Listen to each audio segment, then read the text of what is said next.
Hi future attorneys! Welcome to Decoding the 2025 Bar, where we don't just answer bar questions, we also break down the principles, the logic, and the substance behind them.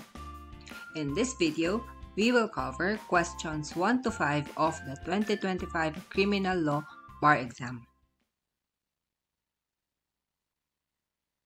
Question number 1 tests whether you know the exceptions to the application of the Indeterminate Sentence Law, or ISL. The ISL is a penal law that regulates the imposition of the penalty of imprisonment by the courts. Instead of imposing a straight penalty, this law requires courts to fix a sentence with a minimum and a maximum term. Generally, the maximum term is selected from the range of penalty prescribed by law for the offense, after considering aggravating and mitigating circumstances, while the minimum term is selected from the range of the penalty next lower in degree to the prescribed penalty. The purpose of the ISL is to benefit the offender, because after serving the minimum penalty, they may already apply for parole. The ISL wants to avoid prolonged imprisonment and promote reform and rehabilitation of the offender. Another important thing to note in the ISL is the disqualifications, or the instances when the ISL does not apply. In these cases, the straight penalty provided in the Penal Code or the Special Penal Law is applied instead of fixing a minimum and maximum term. The exceptions or disqualifications are stated in Section 2 of the ISL, or Act Number 4103. One of which is when the maximum term of imprisonment does not exceed 1 year. Same with the penalty imposed on TO1A in this problem. So, we can apply the exception to this case. But before that, let me give you a quick memory hack that you can use if you are trying to memorize the disqualifications to the application of the ISL. The disqualifications to the ISL can be grouped into 3. They can be penalty-based, or based on the penalty imposed. They can be offense-based, or based on the offense committed by the offender. And they can also be offender-based, meaning based on the conduct or status of the offender. For penalty-based disqualifications, the ISL does not apply if the penalty imposed is death penalty, life imprisonment, or reclusion perpetua, or if the imprisonment does not exceed 1 year. This is the disqualification in this problem, so take note of this. Or if the penalty imposed is not imprisonment, such as fine, suspension, or destierro. In these cases, the ISL also does not apply. Take note of destierro. Although it has a term, it is not imprisonment. So the ISL does not apply if the penalty imposed is destierro. Destierro simply means banishment. Instead of going to jail, the person is prohibited from living in or even entering a certain place, usually where the crime happened or where the offended party lives. For offense-based disqualifications, the ISL does not apply if the offense committed is tempers. Tempers stand for treason, including conspiracy or proposal to commit treason, espionage, misprision of treason, piracy, rebellion, and sedition. And last, the offender-based disqualifications. ISL does not apply if the offender is a habitual delinquent, already finally sentenced at the time the law was passed, violated a conditional pardon, or is an escapee, or evaded sentence. Our mnemonic for this is have. So there, you can use it when reviewing the indeterminate sentence law. Now the suggested answer. No, PO1A is not correct. By its express provision, the indeterminate sentence law or ISL does not apply to persons whose maximum term of imprisonment does not exceed 1 year. Here, PO1A was sentenced to a maximum term of imprisonment of 6 months. As it does not exceed 1 year, the ISL does not apply to him. His argument that the minimum sentence should be 1 degree lowered, therefore, has no basis. Accordingly, PO1A is not correct in asking the court to apply ISL in his favor. My legal basis is just Section 2 of the ISL, which provides the instances when it is not applicable. But in the application, I also addressed the other argument of PO1A, that the minimum sentence should be 1 degree lower. Okay, the question is PO1A correct? Is he correct in asking the court to apply the ISL? Is he correct in arguing that the minimum penalty should be 1 degree lower? In the application, I addressed both of these questions.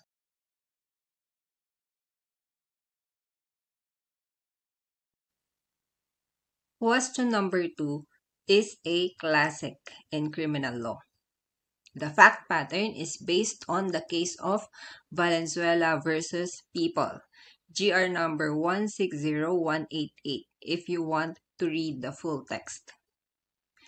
This case definitively ruled that the crime of theft cannot have a frustrated stage. It can only have consummated and attempted stages.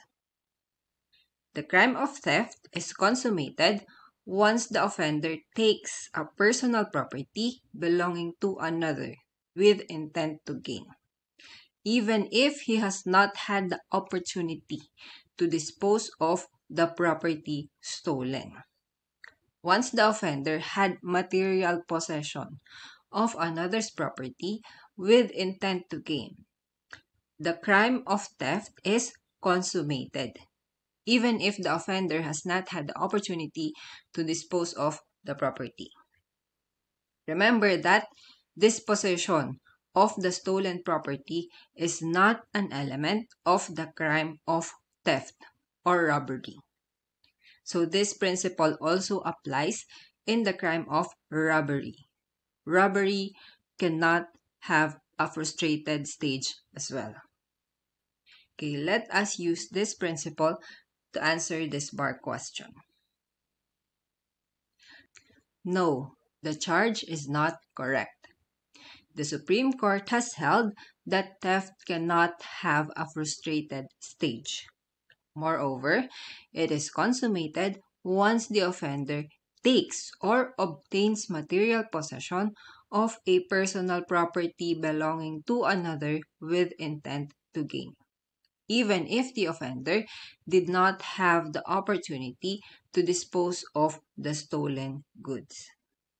Here, X and Y successfully obtained material possession of the detergent cases belonging to ABC Supermarket when they took and loaded them to a taxi. Intent to gain is presumed from this unlawful taking. Hence, the crime of theft is already consummated, even if X and Y did not have the opportunity to dispose of the stolen detergent cases. Accordingly, the charge of frustrated theft is not correct.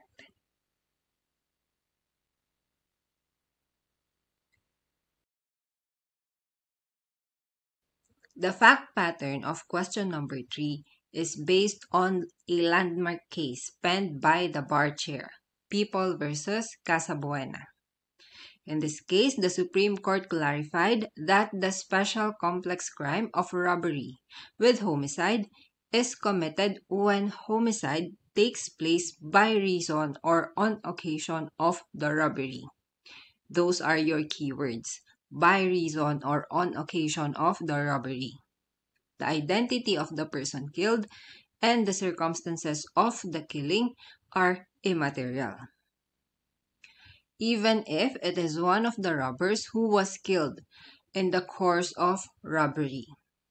Even if a police officer is the one who caused the killing, the crime committed is still robbery with homicide. Let's extend the principle. Let's say a police officer was killed in the course of a robbery. The crime is still robbery with homicide. If the victim was killed, still robbery with homicide. And as in People v. Casabuena, if one of the robbers was killed during a robbery, the crime committed is robbery with homicide. Also, even if the killing was not committed by the robbers themselves, they are still liable for the homicide. As in this case, a police officer shot and killed one of the robbers. The police officer is not the one liable for the homicide. Remember that in pursuing the robbers, the police officer here is acting lawfully. Okay, what are possible varieties of this? Let's say that while escaping, one of the robbers got hit by a car and died. Applying the principle in People v. Casabuena, this can still be considered robbery with homicide since the robber died on the occasion of the robbery. Even if the death was accidental, the other robbers are still liable for the death of their co-conspirator. Here is the suggested answer. Y and Z committed the special complex crime of robbery with homicide under the revised penal code. Under the RPC, robbery with homicide is committed when homicide takes place by reason or on the occasion of robbery. The Supreme Court has clarified that the identity of the person killed and the circumstances of the killing are immaterial. In this case, X was killed by reason or on the occasion of the robbery committed by X, Y, and Z. The fact that X was one of the robbers and that he was killed by a police officer is immaterial in the determination of the crime. Accordingly, Y and Z should be charged with robbery with homicide. Notice how I stated my short answer. I added a qualifier. Robbery with homicide is a special complex crime defined under the revised penal code. Just for your review, recall the difference between compound crime, complex crime proper, and a special complex crime. Special complex crimes consist of two or more crimes that are not punished separately. Instead, they are punished by law as a single indivisible offense. Special complex crimes are defined specifically in a penal law, either in the revised penal code or a special penal law. Also, you might be tempted to define the crime of robbery and the crime of homicide in your answer. In my opinion, this is unnecessary, since it seems that this question is testing whether you know the principle in People v. Casabuena.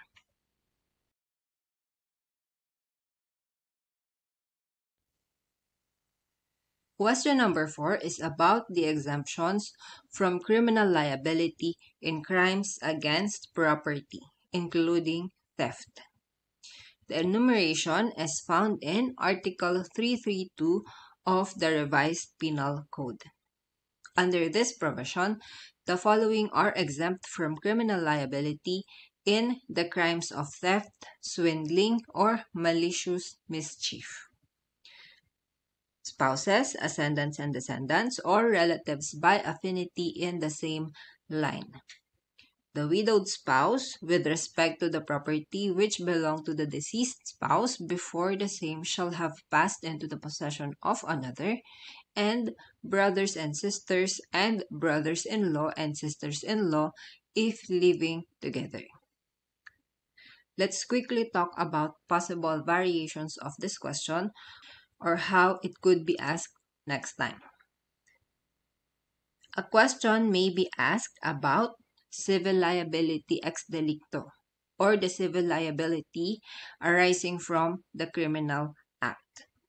Remember that the exemption in Article 332 applies only to the criminal liability, but not to the civil liability. So even if the offender is one of those exempted under Article 332, the exemption extends only to the criminal liability, but not to the civil liability. Another variation. What if one of the offenders is an exempt person under Article 332, but he acted with a co-conspirator who is a stranger? Is the stranger also exempt from criminal liability? The answer is no. By express provision of Article 332, the exemption does not apply to strangers participating in the commission of the crime. Just take note of these variations. Here is the suggested answer. No, B is not exempt from criminal liability. Under the revised penal code, a cousin is not among those exempted from criminal liability by reason of relationship with the offended party in crimes against property. Those exempted include only spouses, ascendants and descendants, or relatives by affinity in the same line, the widowed spouse with respect to the property which belonged to the deceased spouse before the same shall have passed into the possession of another, and brothers and sisters and brothers-in-law and sisters-in-law if living together. Here, be admitted to stealing company properties of XYZ Pre-Auto owned by his cousin A. As cousins are not among those exempted from criminal liability in crimes against property, B cannot invoke the same. The legal basis in the suggested answer is quite long. If you've memorized the enumeration, that's good. You can enumerate the exempted persons to establish that a cousin is not among the enumeration. But if you want your legal basis to be shorter, you can maybe state it this way. Under the revised penal code, other than siblings living together, collateral relatives, including cousins, are not among those exempted from criminal liability by reason of relationship with the offended party in crimes against property. In the shorter legal basis, I did not enumerate all those persons mentioned in Article 332, just the exemption of brothers and sisters living together. Cousins are collateral relatives. Same with brothers and sisters. So I just used this exemption. And this legal basis suggests that the other exemptions are based on relationships other than collateral relation, which is not very relevant in answering the problem.